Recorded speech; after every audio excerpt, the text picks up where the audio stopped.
Ampuliriza omulungi, nkwaniriza mu katabo kaffe bwali butamanya. Mu mbeera yakuddira mu mboozi tagibuumya, sandyagadde nange ate kulandagga nga nkuzzamu ebyo bye twakuba enkoona, kubanga nkakasiza ddala ng'ojjukira ddala ku ebyo ebimu ebyatuuka ku mwana muwala Christina. Omusomo gwe ogw'emitendera egyasooka na butabo yaguyitira mu ddaala erya waggulu n'atuuka okusoma obusawo, n'okutuuka we twafundikirira nga munnange asimattusa amannyo ga Ssedduvutto eyali ayagala okumutunuza mu mbuga ya Sitaani. Nkwaniriza mu kitundu kyaffe ekyokusatu tuli mu ssuula ya 11 okusoma kwa Christina n'okw'abaganda be. Ebyokusoma kwa muto wange Saala siyinza kubyogerako bingi kuba binsukkiridde amagezi. Munnaffe yava buto nga mugezi nnyo.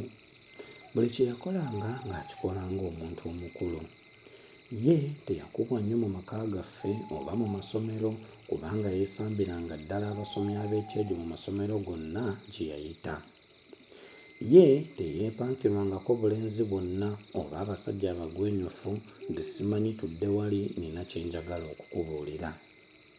Saala olw'okuba omusirise talina bingi bye yambuulira ebyamufaako nga tumaze okwawukana. Ebikulu bye mmanyi ku kusoma kwe ne ku byakola kaakano bye ŋŋenda okukubuulira mu bimpimpi. Muto waffe oyo oba olw'okuba omuggalanda wa nnyaffe n'amagezi kye gaava gamwekuumirako. Kale okuva lwe yatandika okusoma mu pulayimale esooka, ekifo yakwatanga kya luberyeberye oba kyakubiri. Baamubuusaamu n'ekibiina ekyokubiri anti ng'amagezi gamwesera. Bwe yabuuzibwa Primary Leaving Examination n'ebyokuyingira Junior Secondary School yali wa luberyeberye mu Uganda yonna. Gavumenti yamuwa sikaala n'agenda mu Senior Secondary School eyali esingira ddala obulungi mu Uganda.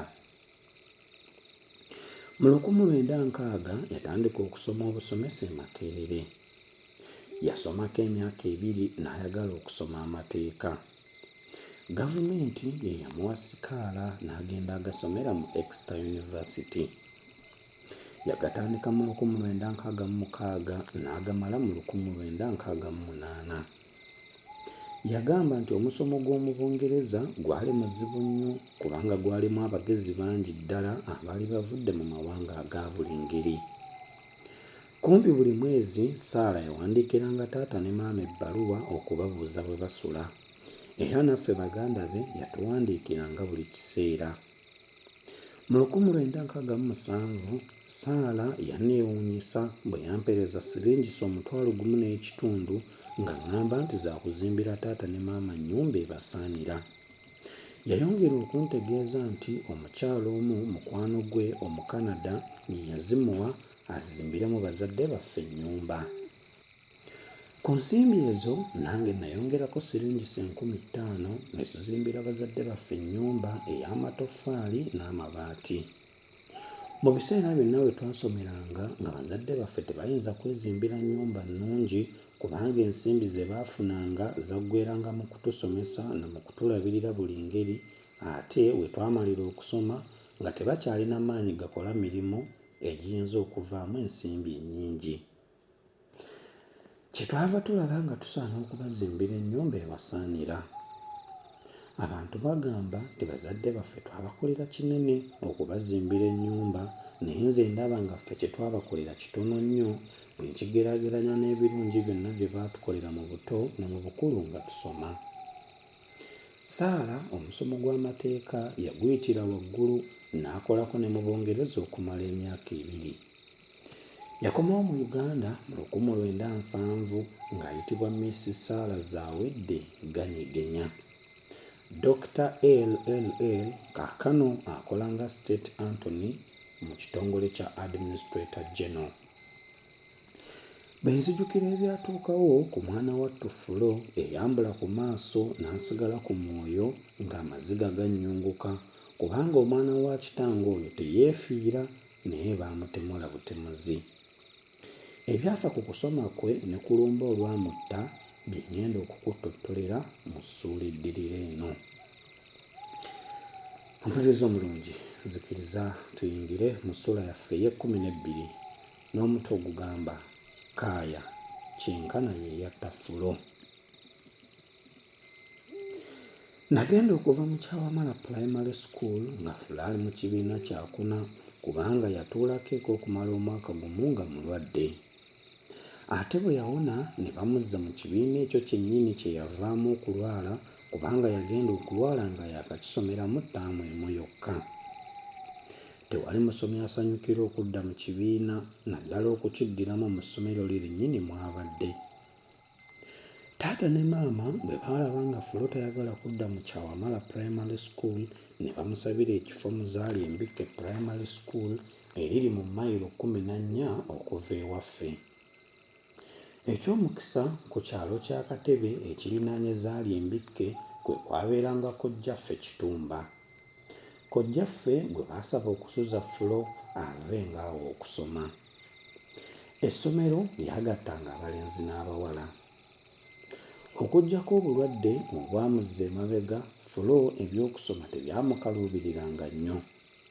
Kyokka we yagendera mu Zaalyembikke Primary School ng'akuze ate ng'alabika bulungi.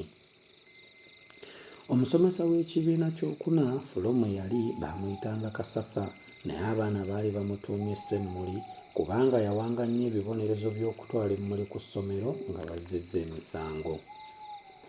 Kasasa olwalaba ku Fulo n'amwegomba so nno ng'ate yalina omukyala mu maka. Abasomi bwe baayogeranga mu kibiina, Kasasa ng'abawa ebibonerezo nga Fulo amugamba nti gwe tulina musango. Yatandika n'okumutuma okutwalanga ebitabo mu maka ge n'okubikimayo. Mukazi we bw'ataabangayo ng'abaako era obugambo bw'amugambagamba. Mukyala Kasasa bwe yabanga ow'okumala ennaku eziwera nga tali mu maka ge, nga Kasasa asiika amagi n'assaako ne keeki n'emigaati gy'ebibala n'abissa mu kisenge Fulo mwe yaggyanga ebitabo. Olwayingiranga mu kisenge ng'amugamba nti mala okulya ku magi ne ku migaati bw'ofuna amaanyi aganaasoma. Yamuwanga n'ensimbi okugula by'ayagala.